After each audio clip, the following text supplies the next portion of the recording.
What is going on, guys? What is going on, 27 Squad? Welcome back into another video, and today we're going to be talking about the recent news that the New York Giants have kind of done today before the Combine. Joe Shane, and Brian Dable are currently there at the NFL Combine in Indianapolis, and in the meantime, they made two moves that are going to help the cap space for this upcoming free agency, and that is letting go of Devonta Booker and Kyle Rudolph. Now, Devonta Booker and Kyle Rudolph weren't really on the radar for the Giants, well, as far as we were concerned, weren't really on the radar to being cut from the team.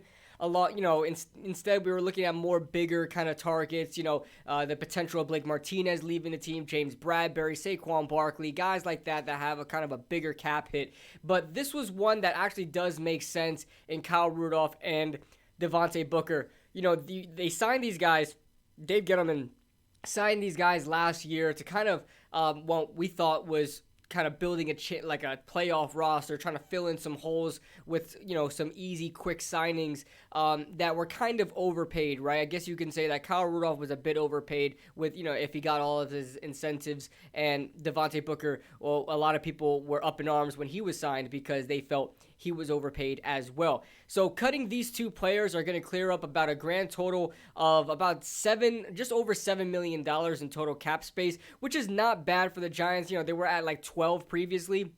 I think right now they're at 7, just about 7 or 5 right now. And I did some kind of calculations. I'm not a wizard when it comes to this, but I kind of had some ideas of how the Giants can clear up even more cap space in the future, and I'll show that to you guys in a second. But Kyle Rudolph, let me start off with him. Cutting him clears up about $5 million in cap space, and to me, it's okay. It's fine because, Kyle Rudolph, he's not part of the future. He's got injury concerns and problems. Not that he was far too injured in the past or even with us.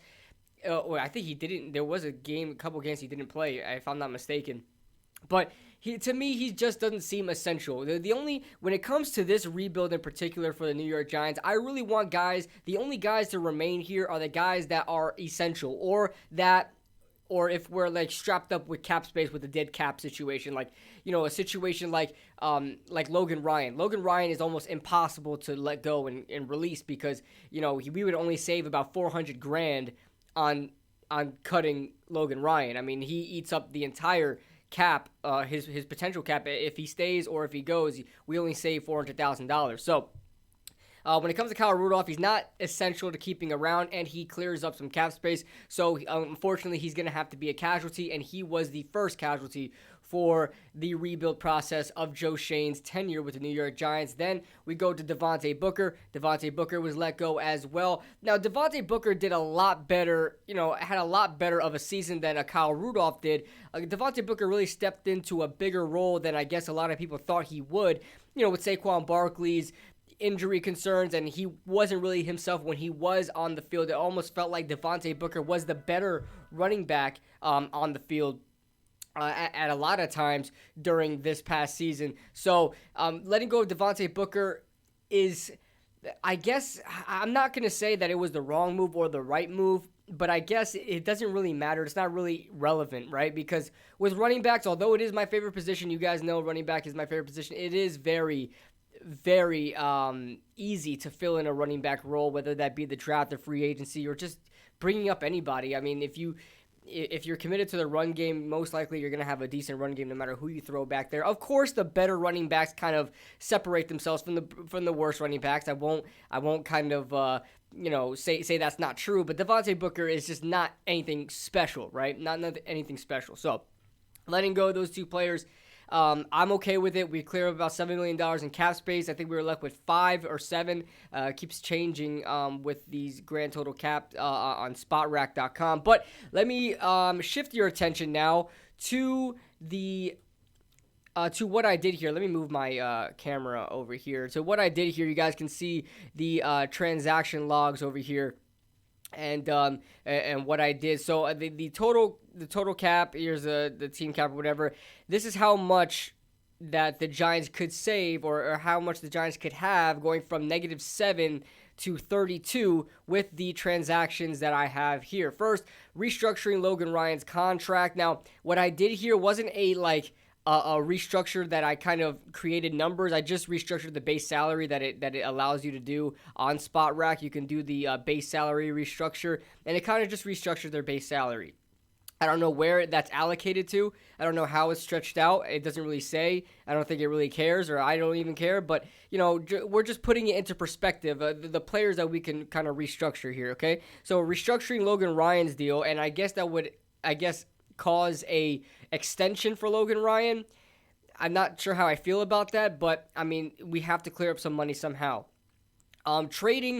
Trading James Bradberry, I think this is something that is going to happen for the Giants, although I really don't want to see it happen. James Bradberry, it was absolutely just demolished my expectations on what he was going to bring here. I knew he was going to be a top corner in his free agency class that he came in, but I didn't think he was going to play this well, and he has really put himself up there as one of the best corners in the NFL. And, he kind of had a very, Janoris Jenkins effect. When the Giants signed Janoris Jenkins, I didn't think he would be the best corner around, but then his first year, he was, top 5 corner. Everybody was regarding him as a top 5 corner on that year. And the same thing with James Bradberry when he came to New York from Carolina.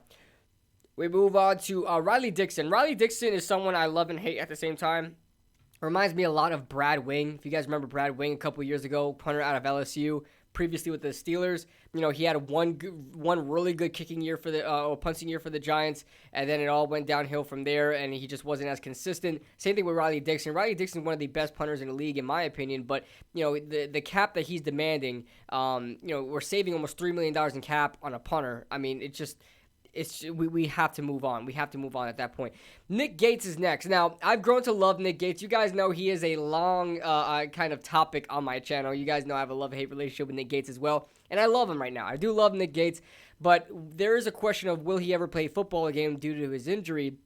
I don't know if the Giants are really going to take a chance on that. We have a new GM. There is no emotional connection to Nick Gates, being that Dave Gettleman's the one that brought him in here and kind of groomed him, I guess you can say, and really was able to keep him around these many years for Nick Gates to establish a starting role here. But, this is a new GM. They're totally new commitments, and there is no commitment with Nick Gates. So you could possibly see Nick Gates off this roster. For the fifth move here, I have the restructuring of Kenny Galladay's deal. This will save us, and like I said, this is another base salary restructure. Okay, but if you look at Kenny Galladay and what he's projected to make, you guys can see on the left side of your screen here, this way, right here, you guys can see it. But Kenny Galladay is projected to make $21 million this year, and unfortunately, I cannot see that happening. I think Kenny Galladay's deal is going to have to be restructured. I don't know how that's going to happen. Like I said, don't know where that's going to be allocated to. I'm not a wizard when it comes to that, not a guru when it comes to that and moving money around. But we have to restructure his contract, man. We're a rebuilding team with a $21 million receiver that last year only put up 500 yards, okay? So, and it's not all his fault. I'm not saying it is, but at the same time, you don't want to put all your money there when that's the kind of production you have been getting. So this base salary restructure is going to get him down to $13 million, just over $13 million. It's going to save us about almost $8 million in total cap. And then releasing Sterling Shepard. Now, if we could find a way to trade him, I guess that would be good as well. But I think he's on 1 or 2 years in his last 2 years on his deal. If he has 2 years left, then maybe he'll be tradable. If he has 1 year left, he's basically untradeable. Nobody's going to want Sterling Shepard with 1 year left on his deal with the amount of injuries that he has. But either way, I love Sterling Shepard. You guys know I freaking love Sterling Shepard. Was rooting for the Giants to draft him out of Oklahoma, and they did. And I've always loved Sterling Shepard. But the injuries, the inconsistencies. Constantly he's always the best receiver on the field when he's on the field. He just can't stay on the field. So, releasing him is going to take about $5 million off the cap. And that's going to help us out a lot. And then last but not least, trading Saquon Barkley. I was not very on board with trading Saquon Barkley, when these talks started happening, probably a year or maybe even 2 years ago. But since then, I've definitely come around, and I think the Giants are probably in their best interest to trade Saquon Barkley at this point. of the Giants franchise and at this point of Saquon Barkley's career. It's just about time. It's either that or you're going to have to find a way to, keep him, to re-sign him, because if you have no intention of keeping him around for the foreseeable future, there's no point in really keeping him now. You're going to want to have to try to trade him to a championship level team that's going to deal with him for a year, then have to sign him up. So with Saquon Barkley, this is going to save us a whole $7 million. So this kind of decision needs to happen fast. It needs to happen quick and find the right trade partner. So with those 7 moves, the Giants can clear up just about almost $40 million, get to $32 million, and have some space to, sign some free agents and do what they have to do. So, and of course, not spend every penny at all, especially with this first year of the rebuilding process with a new regime. You don't want to spend every penny, but at the same time, you do want some wiggle room just in case, anything happens in the future. And you also want to have some rollover money for next year. So that being said, guys, that is the news. The New York Giants released Kyle Rudolph, and they released Devonta Booker. And I gave you guys a little bit of an insight of how they can get some more cap space in these next coming weeks and prepare for this next rebuild. That being said, I'll be live later on tonight with the Hub on my channel for another edition of the Young Guns podcast. We'll be talking everything about the scouting combine and what it means for the New York Giants and who we should look out for. So that being said, I'll see you guys in the next video.